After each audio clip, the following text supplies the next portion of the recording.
All right, we are going to do 5.3, solving systems using elimination. We're going to start in your spiral just for a little bit of the process, and then we'll move to your toolkit, and then that will be it. So take a second to label your notes if you haven't yet, and we will get started. So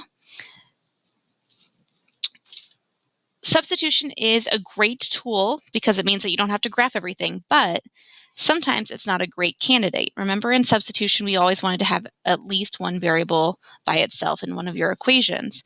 Well, what if you had an equation or a system of equations like this? 3y plus 2x equals -2, -3y plus 5x equals 16. Again, we're in your spiral. So my question to you is, could you solve using substitution? And if so, what happens? So let's try this. Let's try to get y by itself for that first equation. So I'm going to rewrite it and go ahead and follow along in your spiral. Okay, so I'm going to try to get y by itself. I have 3y equals -2x minus 2, divide by 3, divide by 3. Okay, y equals -2/3 x minus 2/3. Okay, that wasn't so bad. But now I'm going to take what y equals and I'm going to plug that in to the other equation. This was the top equation, so I'm going to plug it in here. And so now we're going to have -3 times, -2/3 x minus 2/3 plus 5x equals 16. Does this look very friendly? Hopefully you're sitting there shaking your head. No, all these fractions are kind of a pain. This is kind of manageable because multiplying by 3 here and having something that's thirds won't be as messy as other situations, but this is not ideal. We don't want to do this. So what we're going to do is use a new method called elimination. So I'm going to rewrite these, and notice that they're stacked. That's kind of a hint as to what we're going to do. I'm going to draw a line underneath this, and that's going to be important soon. Hopefully you're noticing that you have the same numbers of y's here. I have 3y and another 3y. That is really important. We are going to want to kind of utilize that to make our lives easier. So our goal here is to get rid of one variable, hence why this is called elimination, so that we can solve for the other variable and then keep going from there. So ask yourself for a second, what could I do with these two equations to merge them together or put them together and make those y's go away because I have 3y and 3y? Well, the answer is that we can subtract them. So I'm going to put a subtraction sign here in parentheses. Why do you think I want that minus in parentheses? It's because we don't want the 3y on the bottom there to look like a -3y. We want it to be really clear that I'm subtracting that entire equation from the one above it. So let's go ahead and do this. 3y minus 3y, that's nothing. That's the whole reason I did that. Now I'm going to go here, 2x minus 5x. 2x minus 5x is -3x. Okay, now I'm going to do here equals -2 minus 16. -2 minus 16 is -14. And then I can divide from there and divide from there. Now my answer is a fraction. It's kind of a pain. But from there, I could plug this into either of my equations and find my y value. So it's not as bad as it could have been with all those fractions. So what I want to emphasize before we move into our toolkit is you're looking for equations to have the same number of x's or the same number of y's. And then we can merge those two equations together. We can add them or subtract them. We'll talk about when to add and when to subtract so that you can get rid of or eliminate one of those variables. So now, if you haven't already gotten it from your substitute, go ahead and get the little foldable that says elimination on the side. It should look like this on the front and then that on the back. Take a minute, pause the video, put the title into your toolkit, 5.3, Solving Systems with Elimination. And this is going to be day 1. We're going to do 2 days of this. Okay, so once you've had a chance to tape that into your toolkit, taping your foldable in, you can color this later if you want, if that's something that's appealing to you. But let's just read through this. We are going to add our systems together when the coefficients, remember the coefficients are the things in front of the variables. So an example of adding would be if I have 3y plus 2x equals 7 and negative 3y plus, 5x equals 4. I would want to add those systems together. And the reason is because when I add 3y to negative 3y, those are going to be eliminated. Then we're going to subtract when coefficients have the same sign. That's like what we did up here.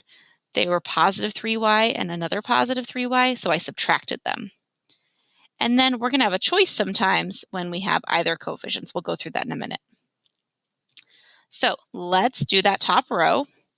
Hopefully you're noticing this is where we're going to add them because it's on that top row like it said on the front. Notice here that I have a positive 4y here and a negative 4y here. So you kind of need to think of that minus sign as a negative. We want to put those two things together and erase it so it's easier to see. So we're going to add these two things together. Put your plus sign there. Whenever you're adding systems, I want to see this bar here too, just like we're using addition. Okay, now we're going to add like terms. 3x plus 4x is 7x. 4y plus negative 4y is 0. 2 plus 12 is 14. And now we can solve for x because x was isolated. Okay, x equals 2. Remember, I'm always looking for an ordered pair, so now I have to solve for y. So I can take the x value and I can plug it into either equation. So 3 times 2 plus 4y equals 2. 6 plus 4y equals 2. Subtract 6 from both sides. 4y equals 2 minus 6 is negative 4. Now I can divide. Y equals negative 1. Remember, our answer to a system is always an ordered pair. If the direction said to check, then what you would do is take your ordered pair and plug it into both equations to make sure you get a true statement. We're not going to do that right now because it will get a little crazy in terms of space.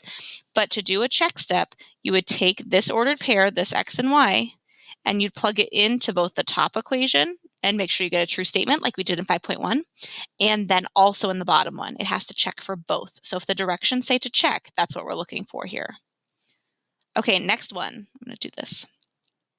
Notice this time it's my x's that have the same coefficient. Here, I have positive 3x and then I have negative 3x. So if they have opposite signs, I want to add. Put that plus sign in parentheses. 3x plus negative 3x is nothing, like we said. 2y plus negative 5y is going to be negative 3y. Negative 19 plus 25, negative 19 plus 25. Okay, that's going to be positive 6. Divide by negative 3, divide by negative 3, y equals negative 2. Okay, now I need to solve for x. Again, it doesn't matter which one you plug into. I'm going to do it on the top. Equals negative 19. If you decide that you think the bottom looks easier, then do that one and you should get the same answer as us. 3x equals, that's going to be negative 15. So my answer is negative 5, negative 2.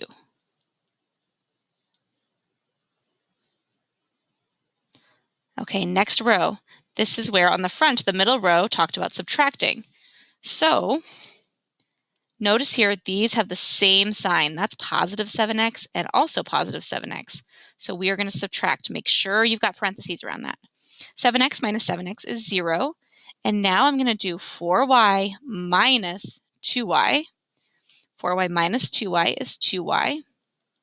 2 minus 8 is negative 6. Divide by 2. Now I have to go back and substitute in, negative 3. Doesn't matter which one.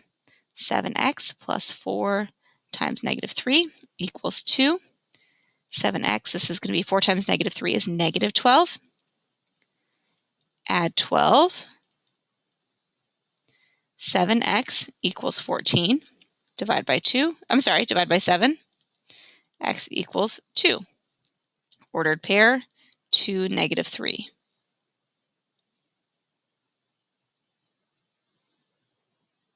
Okay, here, this one's tricky because of all the negatives. So notice, again, these have the same sign, so I'm going to subtract. Okay, this is 2x minus -5x. That's the same as 2x plus 5x. So this is going to become 7x. -3y minus -3y becomes -3y plus 3y. That's 0. That's the whole reason why I subtracted them in the first place. And then 9 minus 30 is -21. Divide by 7. X equals -3. Again, plug it into either equation. 2 times -3 minus 3y equals 9. -6 minus 3y equals 9. Add 6. -3y equals 15. Divide by -3. Y equals -5.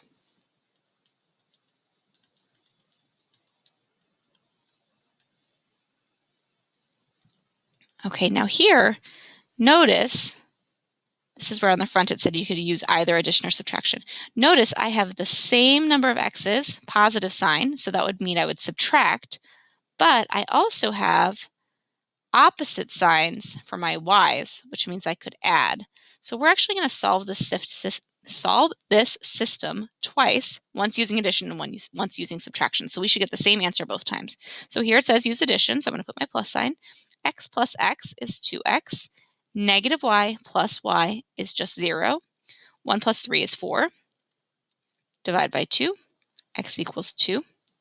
So now I'm going to do plus y equals 3. That way I don't have to deal with the negative y that's in this one. Subtract 2. Y equals 1. Okay, so I got 2, 1 using this method.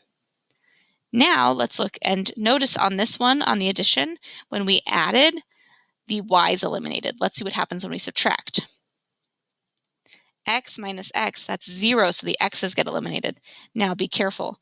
-y minus y, that's going to be -2y. 1 minus 3 is -2.